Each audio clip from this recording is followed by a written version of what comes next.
2022 was one of the hardest years in my entire Black life. And most people in my life, even people who I'd consider close family and friends, had no idea what was happening, because I've always prided myself in just, going for it.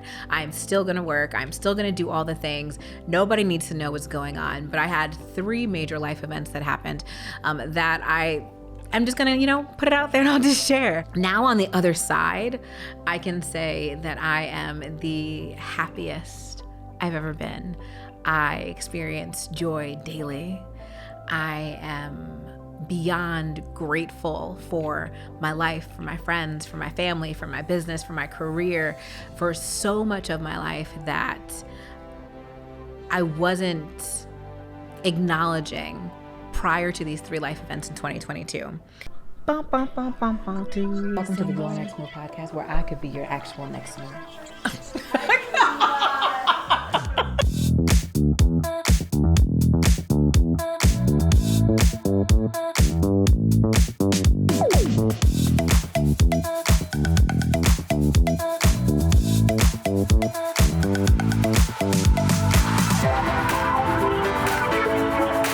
Welcome to season 4. This is an outtakes. Are we recording right now?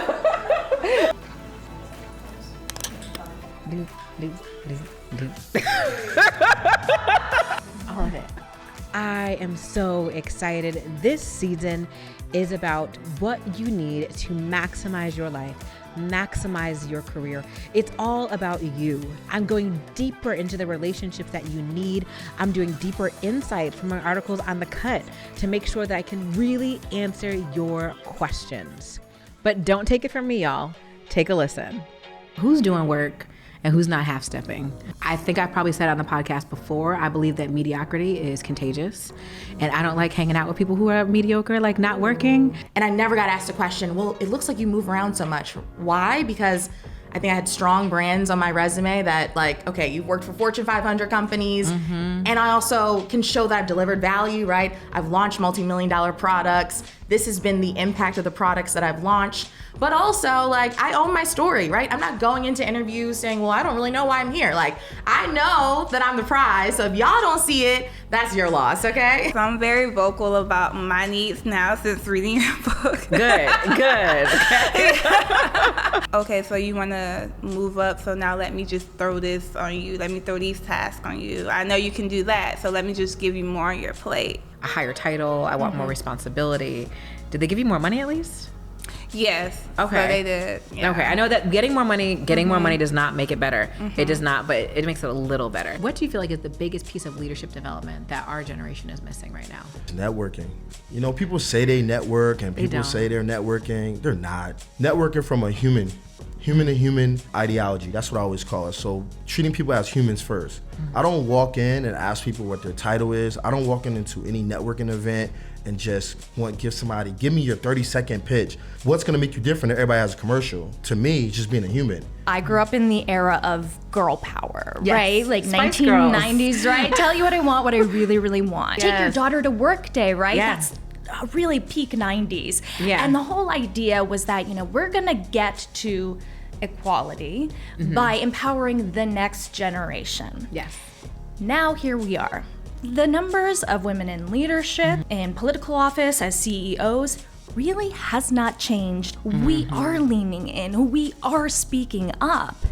But when we do, we get backlash, we face penalties, people chastise us for doing the very things that are supposed to quote unquote lead to our success. I think there's a part of me that's wildly angry that's do we really need to hold your hand through this process to make you know that I'm a great person to work here? I feel with parents and people changing their career path, there's something in a parent's mind that we don't know that allows it to be okay that we're doing what we're doing. Yeah. My dad he didn't know. I think now he knows probably what I do, but back then I feel like he was she does stuff online. Right. She'd be on Facebook.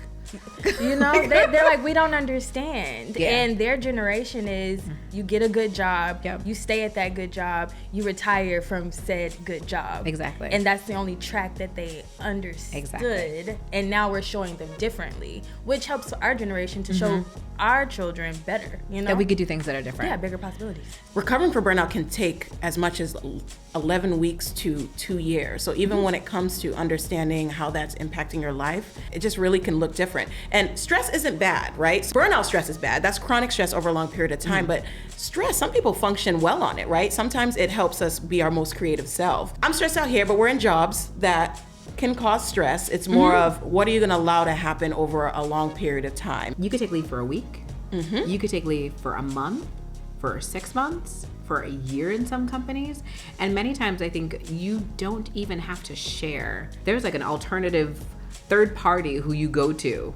You get the number from your HR, you go to the third party, and the third party comes back and says, so-and-so will be on leave for 4 weeks. What do you feel like is the biggest challenge for professionals, these high achieving, high powered execs who are like, I need to also lose weight? What is our biggest challenge? You believe you need to deprive yourself to lose weight. If you listen to my client testimonials, are all like, oh my God, I started eating and I lost weight. It's like, I had more and I lost weight. That's what the diet industry will tell you. Like, we just need to cut our calories, exercise more, and then we'll lose weight. But with bio-individuality, what you'll find is like everybody's metabolism is different. You're just eating just because somebody told you this is what you're supposed to eat, and that's actually not fueling your body. It's doing the opposite. It's slowing you down. So it's like, what is it that is going to serve you best? Is it a season where you need to be getting a massage every week? Is it a season where you need to hang out with your girlfriends? Yeah. Do you need to travel? What is going to feed you to help you grow through whatever it is so you can get to the point where you're healing? Healing is always like, the one thing I will say is that I feel like, yes, I'm really happy. And I'm happy that I'm happy because I did the work to heal. However, like, my next season is being tested. I've already experienced a little bit, I said I'm outside. So I've like had a little bit of being like triggered and seeing how I'm doing. And I'm like baby stepping my way to get to like the highest version of myself, like this next season, which I'm super duper excited about.